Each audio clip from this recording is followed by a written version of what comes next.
Hi, I'm doing back-to-back lives on here. So, I've been watching our favorite person, Kevin Samuels, on YouTube. I've been watching plenty of other people. I have positive, negative outcomes to talk about. Women, as women, maybe we win them all or we lose them all or we go home fighting. But I mean, it could be a win-win situation if we wanted it to be. Okay, first off, I want to say that high value women and men, you can be high value at any time because you making yourself high value. It's called work. It's called work. And it's called more work. It's the level you want to be. Like, this is cheap, but this is like the best gloss I have. This is cheap. This is my favorite. But this will get men's attention. Like, this is all affordable stuff, but this is Sephora. They like that. So it's stuff I had to learn and stuff I have to know about men. Like, they might not like my hair like this, but I like my hair like this. You feel me? So they might think, oh, she's being so like stupid, gullible and stuff. But in nationality, I am listening to everything you're saying. I comprehend everything and I'm living my life. So, But anyways, the simple fact, what was I about to say? The simple fact that women are high value and men are high value, that it's work. You have to work for everything you do and for everything you live for. And it's not a walk in the park. You feel me? It's not something that you can probably become that overnight, but people don't think like that. But it has to do with basically, working, making yourself look valuable and making yourself look self-worthy. I laugh at that because it's like, okay, I bought all these nice clothes. I bought this new hair wig. I got all this stuff done. And I got this new job, this new car, this new house. And that's supposed to be like high value. You know what I'm saying? Because it looks high value. But in nationality, it's like I went broke trying to impress everybody. But why? But in nationality, you go broke trying to impress people because that's what people live like. People want to live for that high life, and therefore they live for it, but they also have to understand why, if they're not accustomed to things or if they're not raised and bred from that, then they'll always fall and never succeed at it. And that's what changes people's lives up, because their lives up, excuse me. When you're not naturally born to something and you've been accustomed to a certain lifestyle, a certain way of living, that's why people get into categories when they get older. Because it's like, okay, I've been born broke, but I got rich. Or I've been born rich and I got broke. You know what I'm saying? Or I've been rich and I've been broke. You know what I'm saying? So when you broke, you probably saying, okay, either I'm going to spend all this on some good clothes or I'm going to spend all this on my bills. When you're rich, you saying, oh, I'm going to get everything I want because I'm rich. Or you're saying, I'm going to hold on to my money and not spend it all, but I'm going to think wisely. It's too kind that way. And then there's like rich to broke. Rich to broke is like, I done spent all this stuff to impress everybody, and now I don't have nothing at all. You know what I'm saying? Because I did all this looking at and gawking at and trying to stare at, and now I'm broke.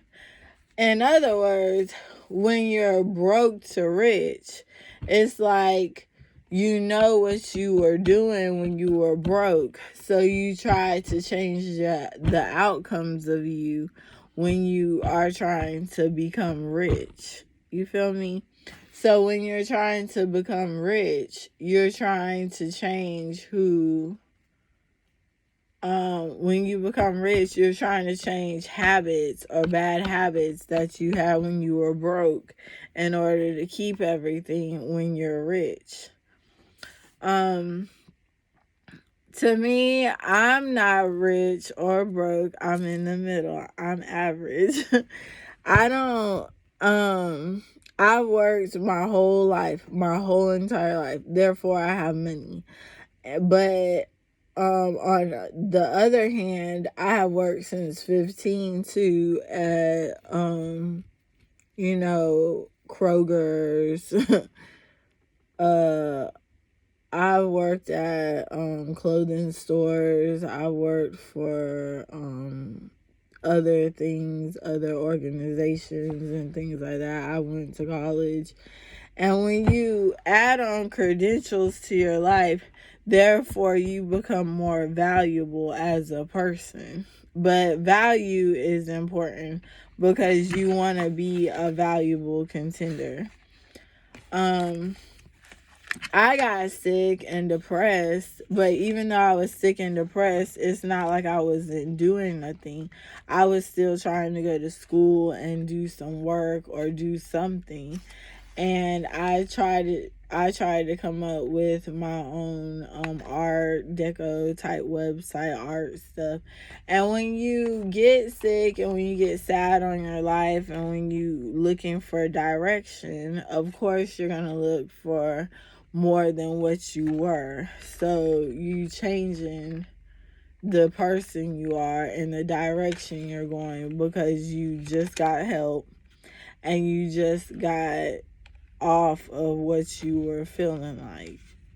So that would allow you to be a whole nother attitude towards why I came out of the music world. So my whole attitude is changed up. You know what I'm saying?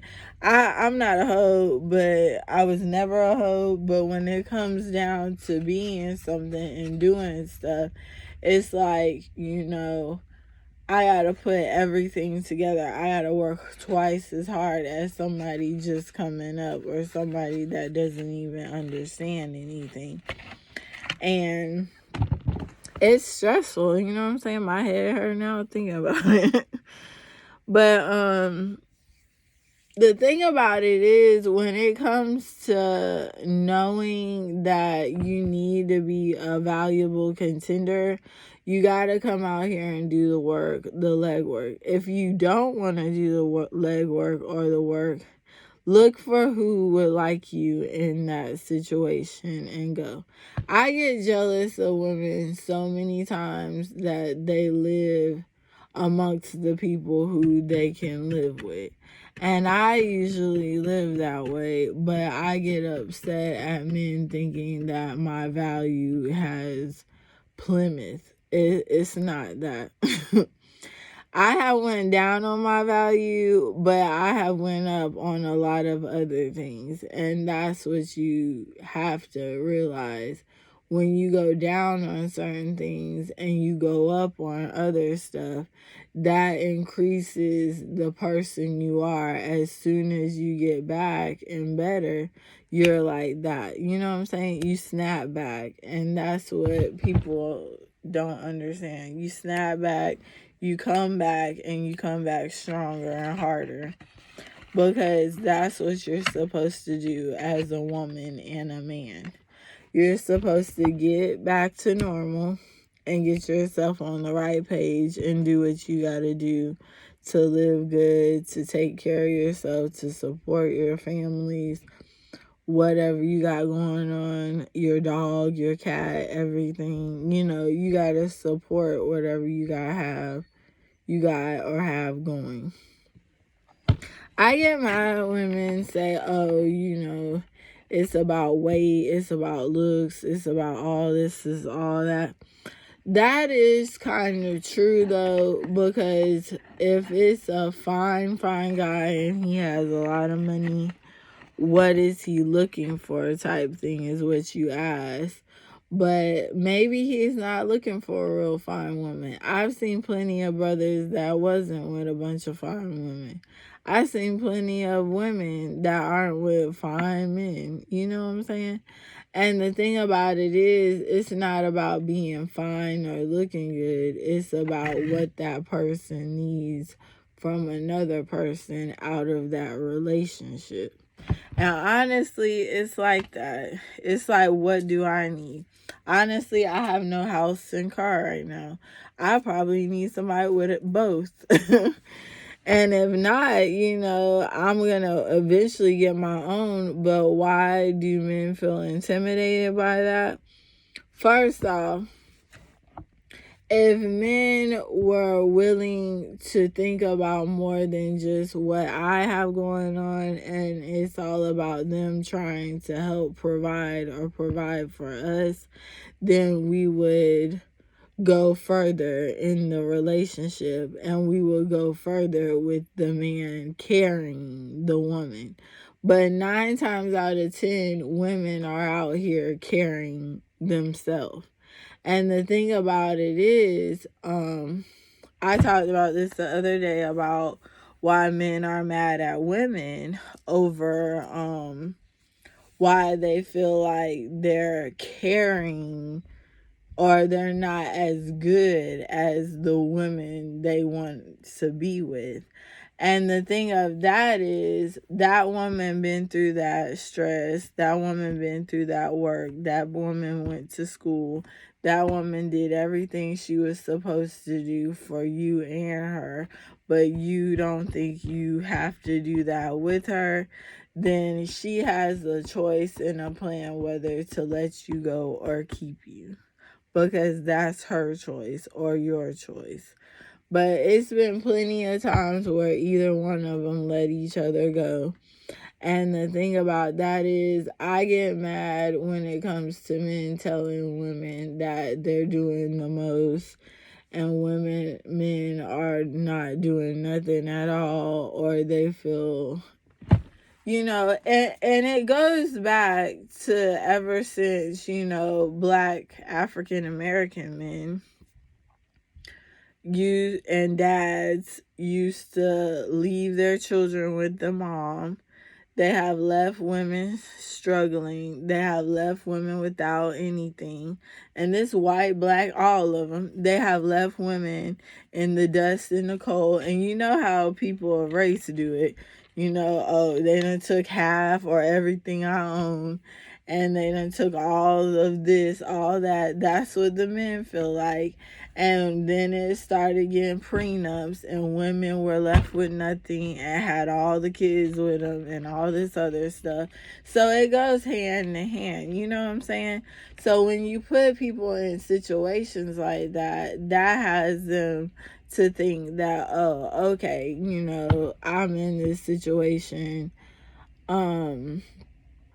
I'm in this situation where I have to give up everything I am. I have to give up half of everything I was over something that we can mend, we can mingle, we can get back together. And people get back and stay in relationships sometimes because of that, which is sad. But the thing of it is, you really find genuine people. You find good people that actually care. You know what I'm saying? And when you find genuine people, it's worth it. Don't antagonize them. Don't see if they're better than ever. Just live with them and see what you feel like. But when you broke, you meet broke people. When you're rich, you meet rich people.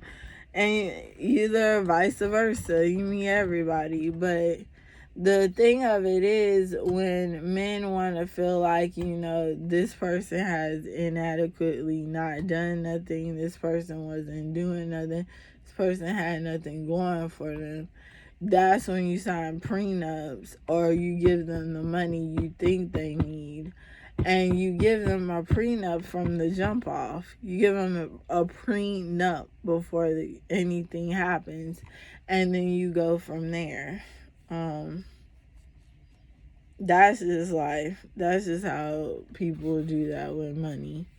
But I'm really, thinking about why I know my value went down as a person because I got sick, because I went through other things. I had other issues going on. And that's okay for me. It ain't like nobody ain't ever gonna talk to me, or nobody ain't ever gonna kick it with me. It's never that. It's just that, I need a man who knows about my life, who knows what I've been through, who can accept me for who I am as an individual, because it's plenty of women just like me. It's plenty of women out here just in my same scenario or boat. And people don't think that, and they're so quick to judge because they're hiding stuff about their own life. And they just don't care. They feel like, oh, I'm just going to hate on everybody and make me look good type thing, which is okay for you. But on my other end, it's like, why? What's the point? What it's for? You know what I'm saying? Why are you tripping type thing? And what? You know what I'm saying? So that's a whole nother scenario. But being a valuable person means coming out here, going to school, going to work, getting yourself together, doing everything you need and want to do out of life. Because sometimes people aren't always promised everything. And everything ain't always promised to you. So you got to come out here and get it how you live it. And live it how you get it. So that's all I'm gonna say on now. Almost 20 minutes in. I guess I'll holler at y'all on the next slide, and I'll talk to y'all later. All right.